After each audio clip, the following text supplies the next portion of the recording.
আসসালামু আলাইকুম, আমি মোহাম্মদ তারেক মোল্লা আছি অ্যাডমিকচার কোচিং হোমের পক্ষ থেকে এবং আমার ইউটিউব চ্যানেল হলো টিকে ত্রিপুলি এভরিডে। যারা এখন আমার ইউটিউব চ্যানেলটি সাবস্ক্রাইব করেন নাই সকলকে সাবস্ক্রাইব করার জন্য অনুরোধ করা গেল। তো আজকে আমার আলোচ্য বিষয় হলো ইলেকট্রিক্যাল সার্কিট 2। এর আগে আমরা একটা প্রমাণ দিয়েছিলাম যেটা মোস্ট ইম্পর্টেন্ট, 100% আসবে বলছিলাম। এখন একটা প্রমাণ দিব, সেটাও খুবই ইম্পর্টেন্ট, আসার সম্ভাবনা খুবই বেশি। প্রমাণগুলো একটু বড় কিন্তু আসলে ইজি। আমরা সরাসরি একটু প্রমাণে চলে যাব। আমাদের প্রমাণে দেওয়া থাকবে যে প্যারালাল রেজোন্যান্স সার্কিটের রেজোন্যান্স ফ্রিকোয়েন্সি নির্ণয় করো। এটা হলো ইলেকট্রিক্যাল সার্কিট 2 এর চতুর্থ অধ্যায়ের একটা প্রমাণ। তো এইখানে অথবা দেওয়া থাকতে পারে যে প্যারালাল রেজোন্যান্স সার্কিটের ক্ষেত্রে প্রমাণ করো যে F0 is equal to 1 divided by 2 pi root over LC into root over RL এর square minus L divided by C divided by RC এর square minus L divided by C। আচ্ছা, আমরা সরাসরি একটু প্রমাণে চলে যাই।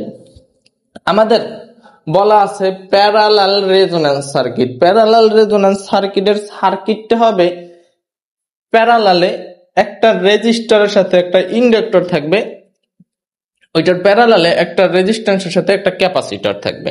তাহলে এই ব্লকটুকুকে আমরা বলতে পারি ইন্ডাকটিভ ব্লক, আর এই ব্লকটুকুকে বলতে পারি আমরা ক্যাপাসিটিভ ব্লক।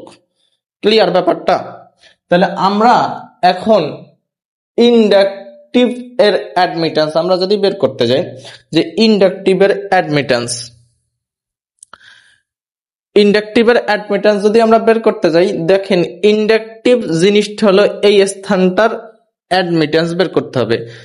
তো অ্যাডমিটেন্স মানে আমরা জানি কিন্তু 1 ডিভাইডেড বাই জেড, ইম্পিডেন্সের উল্টা জানি কিন্তু। তাহলে 1 ডিভাইডেড বাই জেড, তাহলে আপনি যদি এইখানে এইখানে যদি আপনি অ্যাডমিটেন্স ইম্পিডেন্স চিন্তা করেন, তাহলে এইখানের ইম্পিডেন্সটা আসলে কি আসতেছে একটু ভালো করে যদি আমরা খেয়াল করি, এইখানের ইম্পিডেন্সটা কিন্তু আসতেছে, এইখানে আছে আর, এখানে যেহেতু ইন্ডাক্টরের বাধার আমরা প্লাস দ্বারা এবং জে দ্বারা সূচায়িত করি, আমরা বলতে পারি জে অফ এক্সএল। এইটা হইলো জেড এর মান এই স্থানটার। তাহলে এইখানে যদি ইম্পিডেন্সের জায়গায় যদি অ্যাডমিটেন্স বের করতে বলা হয়, অ্যাডমিটেন্স নির্ণয়ের ফর্মুলা 1 ডিভাইডেড বাই জেড আমরা বলতে পারি। এখন জেড তো পাইলাম, এই যে ইন্ডাকটিভ শাখার জেড হলো R plus J of XL আমরা লিখতে পারি। তাহলে আমরা বলতে পারি 1 divided by R L plus J of XL. এইখানের ইম্পিডেন্স, এইখানে রেজিস্ট্যান্স আছে আর এল আর ইম্পিডেন্স আছে এক্সএল, রিঅ্যাকট্যান্স আছে এক্সএল। ক্লিয়ার? এখন আমরা এখানে R L plus J of XL যে আছে, R L plus J of XL থাকলে আমরা হর এবং লবকে এইটার বিপরীত যেটা থাকবে অর্থাৎ আর L minus J of XL দ্বারা আমরা গুণ করব। তাহলে আমরা এই আর L plus J of XL এর সাথে গুণ করলাম আর L minus J of XL. তাহলে এই নিচে যদি আমার গুণ করি আর L minus J of XL, অবশ্যই উপরেও সেই রাশিটা গুণ করতে হবে নিয়ম অনুযায়ী। তাহলে আমরা গুণ করার ফলে এইখানে অলমোস্ট দেখা যায় উপরে থাকতেছে R L minus J of XL divided by এইটা A plus B into A minus বির সূত্র। এতটুকু এ হয়, এতটুকু যদি বি হয়, তাহলে এ plus B into A minus বির সূত্র। এ plus B into A minus বির সূত্র আমরা জানি এ স্কোয়ার মাইনাস বি স্কোয়ার। তাহলে এ হিসাবে আমার আসতেছে কি, এ হিসাবে আসবে আর এল আর বি হিসাবে আসবে জে অফ এক্সএল। তাহলে আপনি বলতে পারেন A square minus B square, B এর মান ছিল জে অফ এক্সএল, টোটালটার উপরে স্কোয়ার। এখন ওইটা যদি আমরা ভাঙ্গাই, তাহলে আমাদের অলমোস্ট আছে জে এর উপরেও স্কোয়ার আসবে, এক্সএল এর উপরেও স্কোয়ার আসবে। এখন আমাদের একটা জিনিস মনে রাখতে হবে যে জের এর স্কোয়ারের মান কনস্ট্যান্টলি -1, এই জিনিসটুকু আমাদের মনে রাখতে হবে যে J square is equal two -1। দেখেন এইখানে আর L minus J of XL রইল উপরে, আর নিচে আর এল এর স্কোয়ার।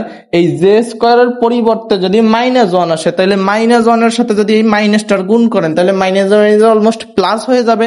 তাহলে এইখানে জে স্কোয়ার পরিবর্তে -1 গুণ হবে, তাহলে এই মাইনাস মাইনাসে প্লাস হয়ে যাবে, আর জে স্কোয়ারের পরিবর্তে তো 1 আসতেছে। তাহলে 1 যদি এক্সএল এর সাথে এক্সএল এর স্কোয়ারের সাথে গুণ হয়, তাহলে অলমোস্ট আপনার এক্সএল স্কোয়ারই থাকতেছে, ইজুগালটা আমরা বলতে পারি। এখন আমরা জানি যে এইখানের রাশি যেটা থাকবে, ওই রাশিটার উপরের রাশিটার সাথে নিচের যে হরটা থাকবে, হরটারে দুইটা যে কয়টা রাশি থাকবে প্রত্যেকটা রাশির সাথে আলাদা আলাদা লিখতে পারবো। অর্থাৎ এই আর এল এর সাথেও এই নিচের অংশটুকু লিখতে পারবো, মাইনাস জে অফ এক্সএল এর সাথেও নিচের অংশটুকু লেখা যায়। তো ওইটার আমরা ভাঙ্গাইয়া আরএল এর সাথে এই RL square plus XL square রাখলাম, মাইনাস এই জে অফ এক্সএল এর সাথে এই নিচের RL square minus plus XL এর স্কোয়ারটা আমরা রাখলাম। এই হলো আমরা পাইলাম কি ইন্ডাকটিভ এর অ্যাডমিটেন্স, অর্থাৎ এই শাখাটুর অ্যাডমিটেন্স পাইলাম। এখন এই ক্যাপাসিটিভ শাখাটুর অ্যাডমিটেন্স আমরা পাবো না। ঠিক একইভাবে তাহলে আমরা বলতে পারি ক্যাপাসিটিভ শাখার অ্যাডমিটেন্স, ক্যাপাসিটিভ শাখার অ্যাডমিটেন্স আমরা ওয়াইসি দ্বারা প্রকাশ করলাম, সি দ্বারা ক্যাপাসিটর বুঝাচ্ছি। তাহলে আমরা অবশ্যই এইখানে অ্যাডমিটেন্স বের করতে হলে আগে ইম্পিডেন্স লাগবে। দেখেন এই শাখাটুকুর যদি আমি ইম্পিডেন্স বের করতে যাই, এই শাখাটুকুর ইম্পিডেন্স কি আসবে, এই আর সি এখান থেকে আসতেছে, যেহেতু ক্যাপাসিটর বাধার মাইনাস দ্বারা প্রকাশ করা হয়, যে দ্বারা লিখতে হবে, এবং এইটা হলো এক্সি। তাহলে এই শাখাটার অ্যাডমিটেন্স ইম্পিডেন্স কিন্তু আসতেছে R C minus J of XC. যদি আমার অ্যাডমিটেন্স বের করতে হয় তাহলে 1 divided by R C minus J of XC দিতে হবে, কারণ আমরা অ্যাডমিটেন্স নির্ণয়ের ফর্মুলাই জানি 1 ডিভাইডেড বাই জেড। তাহলে জেড মানে হলো R C minus J of XC. এখন আমরা বলছিলাম এর আগের বার যে এই R C minus J of XC থাকলে জাস্ট ওইটার বিপরীত যেটা থাকবে প্লাস, এটাকে এখানে কি আর সি মাইনাস জে অফ এক্সি, তাহলে এইটার বিপরীত কোনটা, আর সি প্লাস জে অফ এক্সি হবে। তাহলে এই R C minus J of এক্সি এইটার বিপরীত সাইন দ্বারা গুণ করতে হবে। যদি গুণ করি তাহলে হর এবং লব দুইটারই করতে হবে, শুধু হর রে করলে হবে না, শুধু লব রে করলে হবে না। তাহলে আমরা বলতে পারি, দেখেন এই R C minus J of এক্সির সাথে R C plus J of XC গুণ দিলাম এই R C minus J of X এর সাথে। তাহলে এই R C plus J of XC তো আমি এক সাইডে আনতে পারবো না, অর্থাৎ শুধু হরের সাথে আনতে পারবো না, শুধু লবের সাথে আনতে পারবো না। আনলে আমার হরের সাথেও আনতে হবে, লবের সাথেও আনতে হবে। যেহেতু আমি হরের সাথে R C plus J of এক্সি আমি গুণ দিলাম, তাহলে R C plus J of এক্সি অবশ্যই আমার লবের সাথেও গুণ দিতে হবে।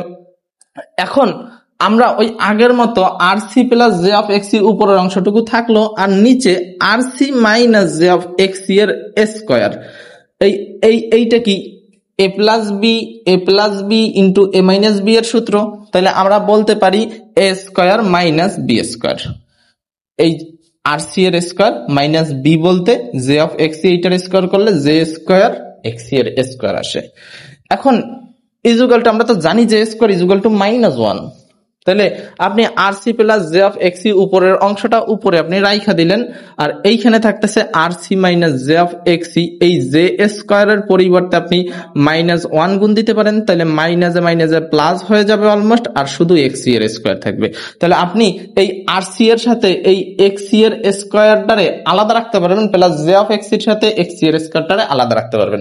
তাহলে আপনি বলতে পারেন R C divided by R C এর স্কোয়ার প্লাস এক্সি এর স্কোয়ার প্লাস এই জে অফ এক্স এর সাথে আপনি এটারে আলাদা রাখেন, plus J of XC divided by R C এর স্কোয়ার প্লাস এক্সি এর স্কোয়ার। এখন দেখেন আমরা কিন্তু এইখানে প্যারালাল রেজোন্যান্স সার্কিটের ইন্ডাকটিভ রিঅ্যাকট্যান্স আর ক্যাপাসিটিভ রিঅ্যাকট্যান্স পাইছি। ইন্ডাকটিভ রিঅ্যাকট্যান্স আর ক্যাপাসিটিভ রিঅ্যাকট্যান্স চেনার উপায় কি, যদি যেই সার্কিটের সাথে যেই স্থানটাতে যে যুক্ত থাকলেই ওইটা আমার বুঝতে হবে ইন্ডাকটিভ নয়তো ক্যাপাসিটিভ, যে থাকলেই। তাহলে এটা হয়তো ইন্ডাকটিভ রিঅ্যাকট্যান্স নয়তো ক্যাপাসিটিভ রিঅ্যাকট্যান্স। এখন কোনটা ইন্ডাকটিভ আর কোনটা ক্যাপাসিটিভ সেইটা বোঝার জন্য যদি পজিটিভ থাকে, পজিটিভ যে এইটা ইন্ডাকটিভ, আর যদি নেগেটিভ যে থাকে এইটা ক্যাপাসিটিভ। এই জিনিসটা আমরা আগে থেকেই জানি। এখন আমাদের বলা আছে প্যারালাল রেজোন্যান্স সার্কিটে ইন্ডাকটিভ রিঅ্যাকট্যান্স ও ক্যাপাসিটিভ রিঅ্যাকট্যান্সের বীজগণিতিক যোগফল 0 হবে। তাহলে আমরা প্যারালাল রেজোন্যান্স সার্কিটে ইন্ডাকটিভ এইটা পাইলাম কি, ক্যাপাসিটিভ ইন্ডাকটিভ রিঅ্যাকট্যান্সের ক্ষেত্রে রিঅ্যাকট্যান্সটা পাইলাম এই এতটুকু কি পাইলাম, এই একটা রিঅ্যাকট্যান্স পাইলাম। অর্থাৎ যে যুক্ত যেই দুইটা থাকবে এই দুইটারে যোগ করে বীজগণিতিক যোগফল আমার 0 দিতে হবে। তাহলে আমরা এইখান থেকে পাচ্ছি minus J of XL divided by R L এর স্কোয়ার প্লাস এক্সএল এর square, minus J of XL divided by R L এর স্কোয়ার প্লাস এক্সএল এর স্কোয়ার, প্লাস এখান থেকে পাচ্ছি J of XC divided by R C এর square plus XC এর square. এখান থেকে বলা যায় plus J of XC divided by R C এর স্কোয়ার প্লাস এক্সি এর স্কোয়ার ইজুগাল টু 0। এখন দেখেন এই রাশিটার আমি এই পাশে রাখা, এই রাশিটার অন্য পাশে এই পাশটাতে ট্রান্সফার করতে পারি না। এখন এই যে এই রাশিটুকু তো এই পাশে পজিটিভ অবস্থায় আছে, অন্য পাশে গেলে অবশ্যই দেখেন নেগেটিভ হয়ে যাবে। জাস্ট এই রাশিটা এই পাশে আইনে নেগেটিভ করলাম। এখন এই মাইনাস জে আমরা কাটতে পারি, তাহলে এখানে থাকে XL divided by R L এর স্কোয়ার প্লাস এক্সএল এর স্কোয়ার। এখন এক্সএল নির্ণয়ের ফর্মুলাকে আমরা জানি এই এই পর্যায়ে যারা বলবেন যে এক্সেল লিনিয়ার ফর্মুলা আমি জানি না, তাদের থেকে আসলে কপাল পোড়া কেউই নেই। এক্সেল লিনিয়ার ফর্মুলা কি, এটা আমরা যদি আগের ভিডিওগুলো দেখি তাহলে অবশ্যই আমরা জানি। সার্কিট, ইলেকট্রিক্যাল সার্কিট 1 করলে তখনও আমরা কিন্তু জানি এটা। তাহলে এক্সেল লিনিয়ার ফর্মুলা কি? এক্সেল লিনিয়ার ফর্মুলা 2 পাই এফএল RL এর স্কয়ার, আর এক্সেল লিনিয়ার ফর্মুলা হলো 2 পাই এফএল, যেহেতু স্কয়ার আছে আমরা স্কয়ার দিতে পারি, ইজ ইকুয়াল টু এইখানে এক্স লিনিয়ার ফর্মুলা কি? X linear formula 1 divided by 2 pi FC divided by RC এর square plus X linear formula 1 divided by 2 pi FC, যেহেতু এটার উপরে স্কয়ার আছে এখানেও স্কয়ার আসবে। তাহলে এখন আমরা কি করতে পারি, এই যে এই রাশির সাথে এই রাশিটা আর গুণন করব, এই রাশির সাথে এই রাশিটা আর গুণন করব। তাহলে এইখানে দেখেন যে 2 পাই এফ এল এর সাথে আরসি এর স্কয়ারটা গুণ হবে, 2 পাই এফ এল এর সাথে আরসি এর স্কয়ারটা গুণ হয়েছে, এই প্লাসের প্লাস থাকবে। এখন এইটার যদি আপনি ভাঙ্গান তাহলে 1 রে স্কয়ার করলে তো 1ই থাকবে, আর এখানে 2 রে স্কয়ার করলে নিচে থাকবে 4, একটু খেয়াল করি, নিচে থাকবে 4, আর পাই রে স্কয়ার করলে পাই স্কয়ার, এফ রে স্কয়ার করলে এফ স্কয়ার, সি রে স্কয়ার করলে সি স্কয়ার। আর এইখান থেকে যদি 2 পাই এফ এল টা যাইয়ে গুণ হয় তাহলে অবশ্যই এই 1 এর সাথে উপরের রাশির সাথে গুণ হবে। এই 1 এর সাথে যদি 2 পাই এফ এল টা গুণ করেন তাহলে 2 পাই এফ এল ই তো থাকবে, ইজ ইকুয়াল টু এই নিচের রাশিটা আমরা বলছি উপরের রাশির সাথে, এবং এই নিচের রাশিটা এই উপরের রাশির সাথে।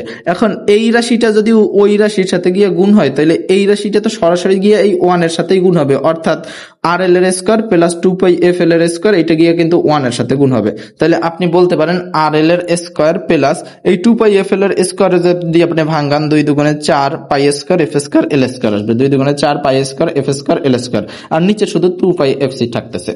এখন আমরা কি করতে পারি দেখেন, এইখান থেকে আমরা 2 পাই এফ এল আর সি এর স্কয়ার প্লাস, এখন আমরা কি করতে পারি,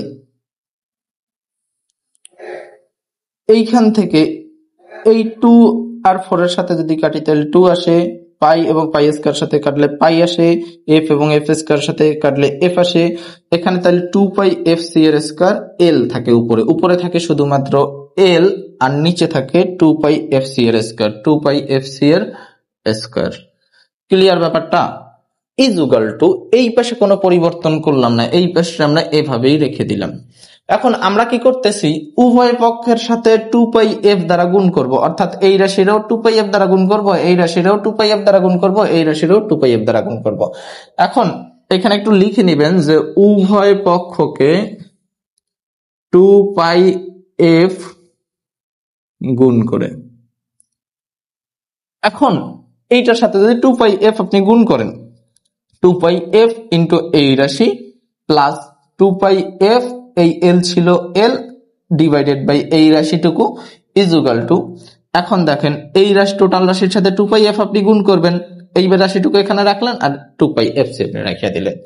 এখন আপনি এইখান থেকে 2 পাই এফ যদি 2 পাই এফ এর সাথে গুণ হয় তাহলে 4 পাই স্কয়ার এফ স্কয়ার আসে এতটুকুর পরিবর্তে, আর এল আর সি এর স্কয়ার আছে, এল আর সি এর স্কয়ার প্লাস, এখন এই 2 পাই এফ আপনি কাটতে পারেন, থাকে কি এল ডিভাইডেড বাই সি এর স্কয়ার ইজ ইকুয়াল টু, এখন এইখান থেকে আপনি 2 পাই এফ কাটতে পারেন, থাকে কি এখানে আর এল এর স্কয়ার প্লাস 4 পাই এর square F square L square, দেখেন আর এল এর স্কয়ার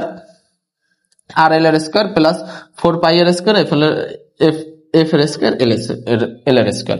এখন ওই আগের নিয়ম অনুযায়ী আমরা তো জানি যে উপরে যে রাশি থাকবে ওই প্রত্যেকটা রাশির সাথে নিচের রাশিটা আলাদা আলাদা ভাবে আপনি নিতে পারবেন, অর্থাৎ এই সি রে আপনি আর এল এর স্কয়ারের সাথে নিতে পারবেন, plus 4 pi square F square L এর স্কয়ারের সাথে আপনি নিতে পারবেন। তাহলে আপনি অলমোস্ট কিন্তু এই নিচের রাশিটারে কিভাবে লিখতে পারেন, এই আর এল স্কয়ারের সাথে সিটা লিখতে পারেন, R L square divided by C, এই প্লাসের প্লাসটা আপনি লিখতে পারবেন 4 pi square F square L square, 4 pi square F square L square, এইটার সাথে এই সিটারে আলাদা আপনি লিখতে পারবেন। আচ্ছা, সিটার আমরা আলাদা লিখে নিলাম। এখন দেখেন এইখানে আমরা যেটা করতে পারি, এইখানে এই 4 pi square F square L R C এর স্কয়ার, আর এইখান থেকে 4 pi square F square L square divided by C, এইটারে আমরা এই পাশে নিয়ে আসি। তো এইটা তো এই পাশে পজিটিভ অবস্থায় আছে, এই পাশে আসলে এইটা অবশ্যই নেগেটিভ হয়ে যাবে, আর এই পাশে থাকতেছে কি আর এল এর স্কয়ার সি, আর এল এর স্কয়ার সি। এখন এল ডিভাইডেড বাই সি স্কয়ারটার যদি আপনি ওই পাশে নিয়ে যান তাহলে L divided by C square এই পাশে তো পজিটিভ অবস্থায় আছে, এই পাশে এসে নেগেটিভ হইলো। জাস্ট এইটা এইখানে রাইখা এইটারে এই পাশে ট্রান্সফার করলাম, এইটা এই পাশে রাইখা এই পাশে এই L divided by C square অন্য পাশে ট্রান্সফার করলাম। ব্যাপারটা ক্লিয়ার কিনা একটু একটু মনোযোগ সহকারে দেখলে আপনি বুঝতে পারবেন। এখন দেখেন এইখানে 4πfl আছে, এইখানেও 4πfl আছে, তাহলে আপনি চাইলে 4πfl টা আপনি কমন নিতে পারেন না? 4πfl টা কিন্তু আপনি চাইলে কমন নিতে পারেন। তাহলে আপনি 4πfl কমন নিলে এখান থেকে 4πfl চলে গেলে থাকবে আর সি এর স্কয়ার মাইনাস আর মাইনাস, এখান থেকে 4π স্কয়ার এফ স্কয়ার একটা এল চলে যাবে, শুধুমাত্র একটা এল এখানে বাকি থাকবে। তাহলে একটা এল যদি বাকি থাকে উপরে থাকবে এল আর নিচে থাকবে সি, তাহলে L divided by C equal to, এখান থেকে আপনি নিচে দেখেন যে দুইটার নিচে সি আছে, তো সি রে তো আপনি সরাসরি তাহলে সি আপনি কমন নিতে পারতেছেন না, যেহেতু নিচে ভাগ অবস্থা আছে এই কারণে 1 ডিভাইডেড বাই সি আপনার কমন নেওয়া লাগতেছে। তাহলে আপনি 1 ডিভাইডেড বাই সি কমন নিলে দেখেন এইখান থেকে আর এল এর স্কয়ার থাকবে, সি তো নিচের থেকে চলে গেছে, তাহলে আর এল এর স্কয়ার থাকবে মাইনাস এর মাইনাস, এখান থেকে এল থাকলো আর ডিভাইডেড বাই এখানে সি স্কয়ার আছে। এখন দুইটা সির ভিতর থেকে তো একটা সি চলে গেছে, আরেকটা সি থাইকে যাবে না, সেই সিটা এখানে থাইকে গেল। এখন 4πf স্কয়ার এল স্কয়ার, এইখানে আপনি কি করতেছেন উভয় পক্ষরে এই ভিতরে ব্র্যাকেটের ভিতরে যে উভয় পক্ষটা আছে এই উভয় পক্ষরে আপনি সি দ্বারা গুণ করতেছেন, সি দ্বারা গুণ, তাহলে আর সি এর স্কয়ার গুণ সি মাইনাস এল এর সাথে সি গুণ হবে divided by C equal to 1 divided by C, এখানে আর এল এর square into C minus L এর সাথে সি গুণ হবে ডিভাইডেড বাই সি। এখন আপনি এই সি আর এই সি কাটতে পারেন, এই সি এবং এই সি কাটতে পারেন, তাহলে থাকতেছে কি 4π square F square L into R C এর square C minus L is equal to 1 divided by C R L এর স্কয়ার সি মাইনাস এল। এখন এইখান থেকে আপনি শুধুমাত্র এফ স্কয়ারের যদি রাইখা বাকি যে ভেরিয়েবল গুলো আছে সব ভেরিয়েবল গুলোরে আপনি যদি অন্য পাশে ট্রান্সফার করেন তাহলে এই পাশে থাকতেছে এফ এর স্কয়ার, তাহলে 4π স্কয়ার এল 4π স্কয়ার এল 4π স্কয়ার এল এইটারে আপনি চাইলে কমন নিতে পারেন। এই 4π স্কয়ার এল এইটা গিয়ে এই নিচের সি এর সাথে আপনি গুণ হবে না, তাহলে এই পাশে এফ স্কয়ারটা থাইকা, তাহলে এইখানে 4π স্কয়ার এল টা আইসা জাস্ট সির সাথে যদি গুণ হয় তাহলে 4π স্কয়ার এল সি থাকে ইন্টু দেখেন এইখান থেকে আর সি এর স্কয়ার সি মাইনাস এল যদি আইসা আর এল এর স্কয়ার সি মাইনাস এল এর সাথে যদি ভাগ হয় তাহলে কি এখানে কি ভাগ অবস্থায় থাকবে না? এইখানে যেহেতু এই রাশিটা ভেরিয়েবলটা গুণ অবস্থায় আছে এই পাশে আসলে তো অবশ্যই ভাগ হবে, তাহলে আপনি অলমোস্ট পাচ্ছেন এই পাশে এফ স্কয়ার রাইখা বাকিগুলো ট্রান্সফার করলে আপনি এরকম একটা শেপ পাচ্ছেন। এখন আপনি যদি এফ এর মানটা যদি বের করতে যান তাহলে যেহেতু এটা রেজোন্যান্স ফ্রিকোয়েন্সি তো আমরা 0 দ্বারা প্রকাশ করি, এই কারণে আপনি এইখানে f0 লেখা দিতে পারেন। তাহলে f0 এর মান যদি বের করতে যান তাহলে এই স্কয়ার দ্বারা অন্য পাশে নিয়ে নিতে হবে, তাহলে স্কয়ার যদি অন্য পাশে নিয়ে নেন তাহলে স্কয়ার অন্য পাশে গেলে কিন্তু টোটাল উপরে রুট ওভার হয়ে যাবে, তাহলে ওই রুট ওভারটা কিন্তু এই রাশির উপরেও থাকবে এই রাশির উপরেও থাকবে, এই কারণে ওই রুট ওভারটা আমি এই রাশির উপরেও আলাদা এবং এই রাশির উপরেও আলাদা আলাদা ভাবে রাখছি। তাহলে আপনি কিন্তু অলমোস্ট বলতে পারেন f0 ইজুগাল টু এই রাশিটার উপর রুট ওভার দিতে পারেন এই রাশিটার উপর রুট ওভার দিতে পারেন। তাহলে আপনি যদি অলমোস্ট রুট ওভারটা দিয়ে দেন তাহলে f0 is equal to root over 1 divided by এতটুকুর উপরে পাচ্ছেন রুট ওভার, এতটুকুর উপরে রুট ওভার পাচ্ছেন।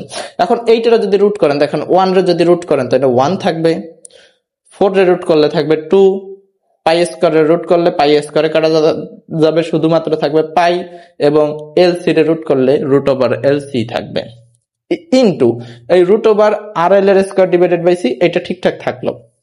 এখন দেখেন আপনি এই ভিতরের রাশির হর এবং লবকে অর্থাৎ এই রাশি এবং এই রাশি উপর এবং নিচে জাস্ট আপনি চাচ্ছেন সি দ্বারা ভাগ দিতে, তাহলে আপনি কি করতে পারেন, তাহলে আর এল এর square C divided by C minus L divided by C divided by R C এর square C divided by C minus L divided by C, অর্থাৎ প্রত্যেকটার আপনি সি দ্বারা ভাগ দিলেন। এখন এই সি কাটতে পারেন, এই সি কাটতে পারেন, তাহলে আপনি অলমোস্ট পাচ্ছেন f0 is equal to 1 divided by 2 pi root over LC into root over এখানে RL এর স্কয়ার থাকতেছে minus L divided by C থাকতেছে ডিভাইডেড বাই এখানে RC এর স্কয়ার থাকতেছে minus L divided by C থাকতেছে। এখানে প্যারালাল রেজোন্যান্স সার্কিটের ক্ষেত্রে আপনার এই পরিমাণটাই মূলত করতে বলছে। আসলে মোটামুটি আপনি যদি খেয়াল সহকারে সম্পূর্ণ ভিডিওটা দেখতে পারেন, তাহলে আমি মনে করি, আশা করি যে আসলে এই প্রমাণে আপনার কোনো সমস্যা হবে না। আশা করি বাসায় 2-3 বার করবেন, ইনশাল্লাহ সলিউশন হয়ে যাবে এবং এই প্রমাণ আপনি মনে রাখতে পারবেন। তো অনেক সময় দিচ্ছেন, সময় দিয়ে সাহায্য করার জন্য ধন্যবাদ। আজকে এই পর্যন্তই, আল্লাহ হাফেজ।